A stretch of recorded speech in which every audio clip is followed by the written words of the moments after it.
I just passed a 50k prop firm challenge in 5 days, trading one-to-one risk reward. And I know what you're thinking, one-to-one is supposed to be a terrible risk reward ratio. You're not going to be profitable.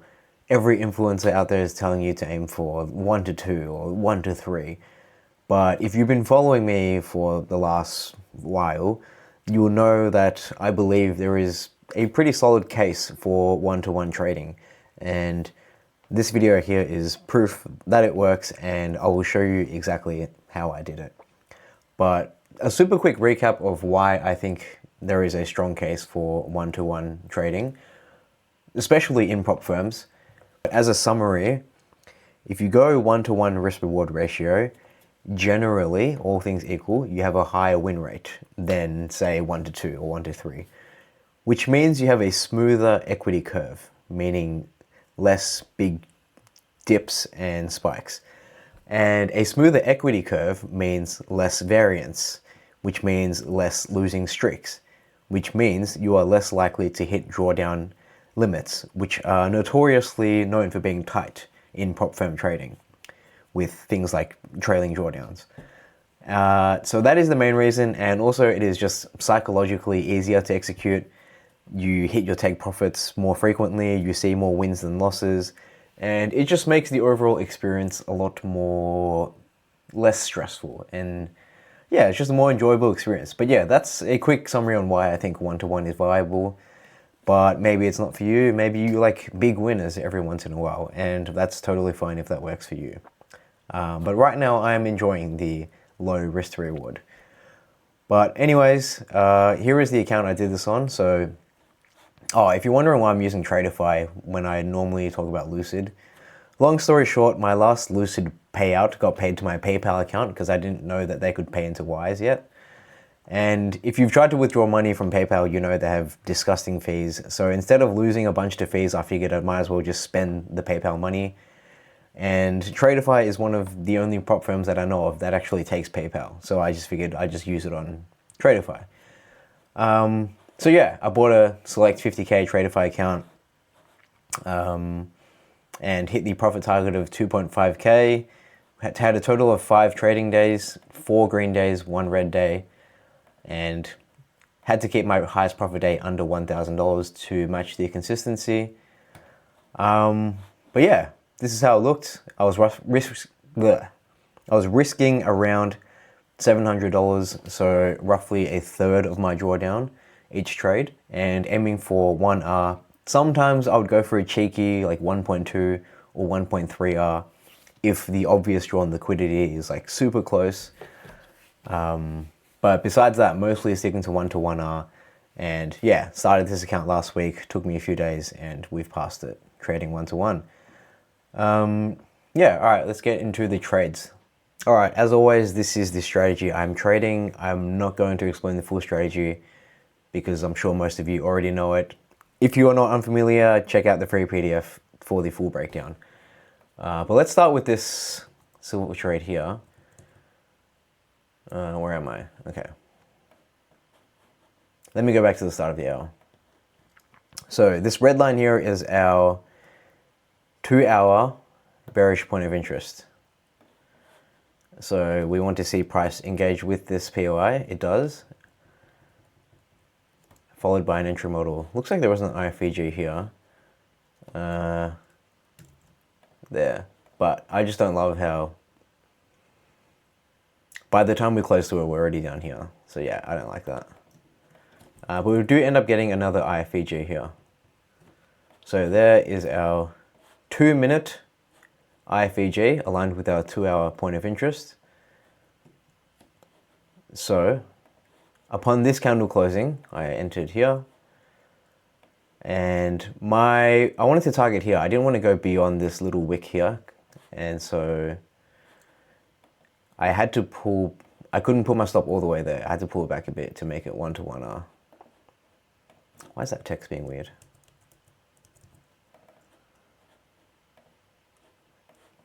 This always happens. Okay, bang, there we go. So something like that, bang. And then, yeah, if we just look at the 4-hour chart, I am leaning bearish because our previous 4-hour candle failed to close through the previous candle's wick, therefore giving me a bearish bias. Additionally, the current 4-hour candle also swept the previous candle high and failed to continue push further higher, therefore giving me further confirmation to the downside. But we do have a 4-hour FVG here, which is why I don't really want to target any more than this, and I'm happy to just take 1-to-1 here because I am expecting a reaction from this. But let's see. So this does end up playing out, does end up taking this little drawn liquidity, and I believe it goes further down, but yeah, it kind of chops around for a bit and then goes down. But I'm happy with that. Nice little 1-to-1 win. Let's move on. All right, so this one was on gold during London session. So here are our POIs that we're working with. As you can see here, I'm on the 1-hour chart. We have this huge 1-hour purple Chad candle closing through these virgin wicks, creating our POIs. So I'll go back to the 1 minute and I'll just remove these because our CCT indicator has plotted the POIs for us.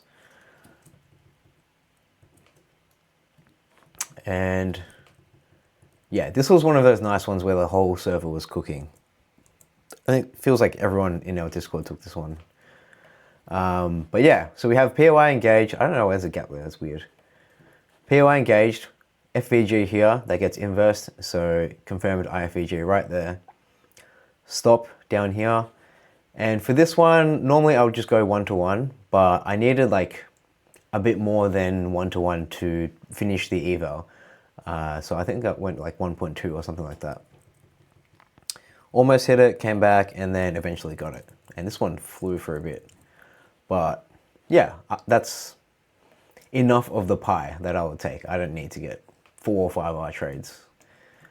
You just need small, consistent base hits. So that's what it looks like. Nice, easy wins like that. And just on the buy side of things, and the reason why I was happy to take a long here, and why I'm bullish is because if we just look at the 4-hour candles, so we'll start here. So this candle here closed through the wick of this candle, giving us bullish momentum, making this our next drawn liquidity. And so you might say, okay, this is an inside candle, nothing changes there. But then this candle goes ahead and sweeps this candle's high, which was this level here. And you might think, oh, we swept that higher, now we are bearish. But this is something I learned from T-Trades. He actually uploaded an update on how he invalidates bias very recently. And so even though you may sweep a swing high on your high time frame chart, you are not confirmed bearish until you get a bearish CISD on your medium time frame chart. So in this case, the medium time frame line chart would be the 15-minute. So even though we swept this candle's high, until we have a 15-minute CISD, which would be here, we remain bullish. So that is why I was happy to just take longs. But yeah, if that confuses you, check out T-Trade's latest invalidation bias video. It's a game changer. All right, I'll show one more trade. So this was 30th of March, Asia session. So this was a bullish setup with some bullish points of interest, as you can see here, marked by our green lines. First one gets engaged, then we have an inverse fair value gap. It's funny, you notice this actually looks very similar to the last setup. And that's just a common pattern you'll notice. Like, this is what you want to see. Strong push, pull back into a POI, strong push, pull back into a POI, continuation.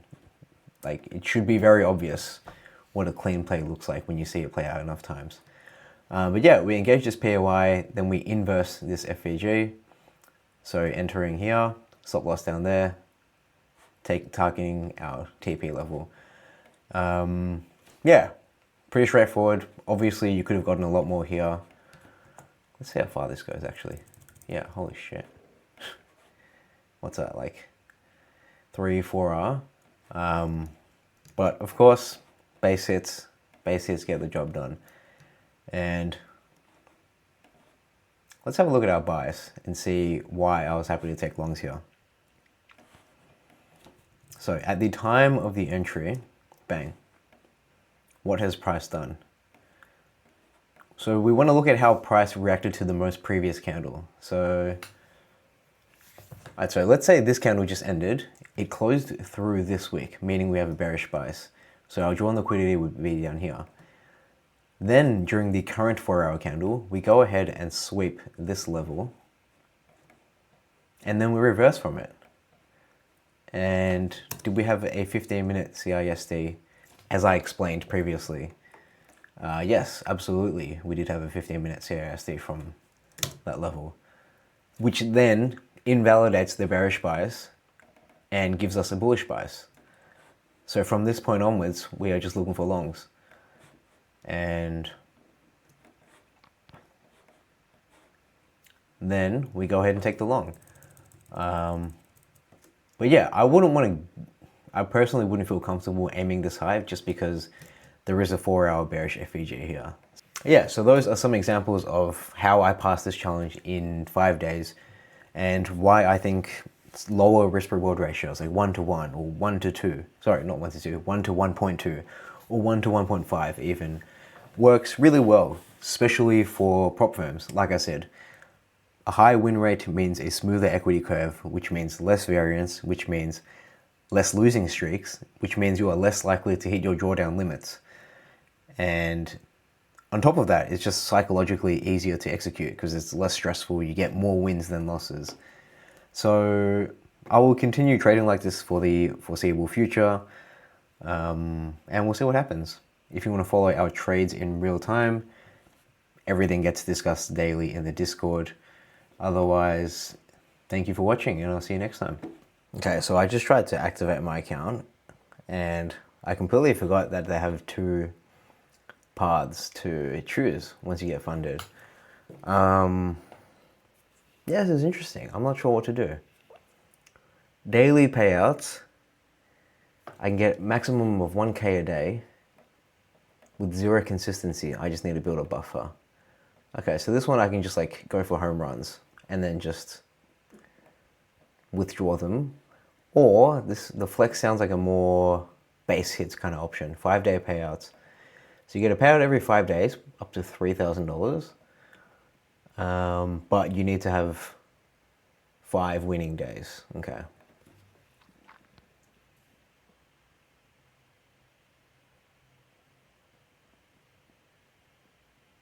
Yeah, I don't know. Let me think about that one for a while.